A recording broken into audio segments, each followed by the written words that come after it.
Hello friends, मैंने पहले अपनी 2 वीडियोस में आपको complications of the second trimester के बारे में बताया है, जो कि मैंने टीथ की प्रॉब्लम बताई थी और जेस्टेशनल डायबिटीज़ के बारे में बताया। तो आज थर्ड मेजर कॉम्प्लिकेशन के बारे में बात करूँगी, जो कि है प्री एक्लम्शिया। प्री एक्लम्शिया यानी कि एक्लम्शिया होने से पहले जो साइन एंड सिम्टम आते हैं। तो अगर किसी लेडी का बीपी हाई रहता है तो ये उसका पहला सिम्टम है। बीपी हाई का मतलब है उसका ब्लड प्रेशर 140/90 जा रहा है, तो ये एक सोचने का विषय हो जाता है। तो काइंडली अपने डॉक्टर को विजिट ना करें। लेकिन प्री एक्लम्शिया में 3 मेन सिम्टम होते हैं: हाई बीपी, एलवी मंजूरिया और उसके बाद में पिटिंग ओडिमा।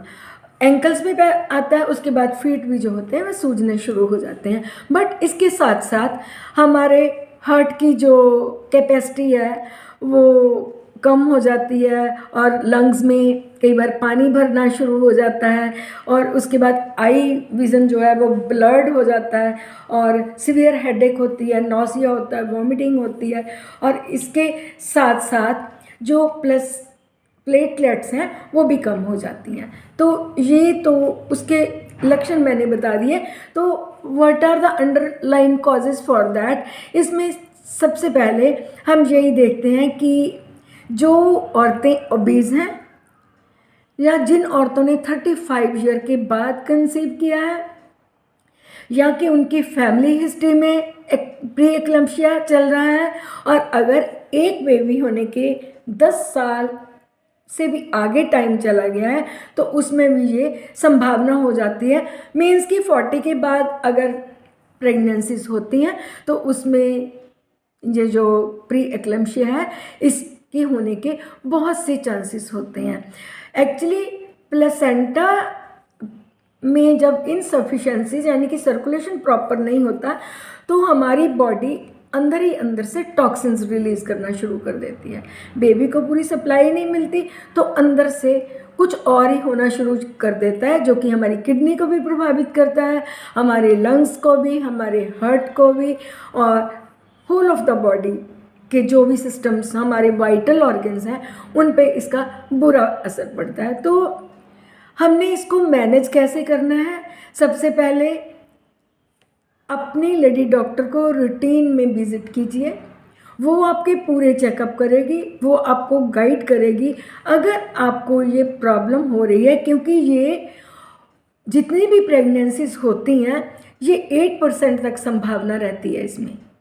अगर 100 कंसेप्शन है तो 8 उसमें प्री एक्लम्प्टिक हो सकती हैं।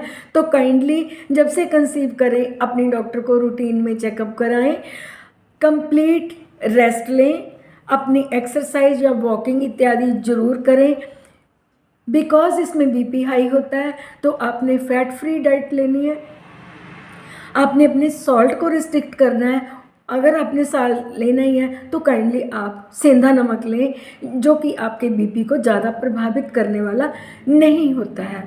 इसके साथ साथ अगर पिटिंग ओडिमा चल रहा है तो रात को जब सोना है, जब कभी भी आराम करना है तो अपनी लेग्स की तरफ आप पिलोज रखें और अपने हेड को नीचे करके आप रेस्ट करें। उसके बाद में आपने जो कैफ़ीन है उसको नो बोलना है, कैफ़ीन को अपनी डाइट में नहीं लेना। साथ ही साथ आपने फाइबर वाली चीज़ें जैसे कि वेजिटेबल्स हैं और फ्रूट्स हैं जिनका ग्लाइसेमिक इंडेक्स भी कम हो, क्योंकि हमने शुगर का लेवल भी नहीं बढ़ने देना, तो ऐसी डाइट लें जो कि आपके लिए और आपके बच्चे के लिए ज़्यादा अच्छी हो। डायूरेटिक के रूप में आप पानी की मात्रा ज़्यादा रखें ताकि आपका जो यूरिन है वो प्रॉपर आता रहे। दालें आपने, क्योंकि दालों में प्रोटीन्स की मात्रा ज़्यादा होती है, दालों को थोड़ा आपने कम लेना है और अपना रूटीन में बीपी चेक जरूर करवाना है। आप ज़रूर जाएं। और एक चीज़ और है, प्री एक्लम्शिया के बाद जो नेक्स्ट कॉम्प्लिकेशन आता है वो होता है एक्लम्शिया। तो एक्लम्शिया से बचने के लिए हमने मैग्नीशियम इन्फ्यूज़न करवाना है।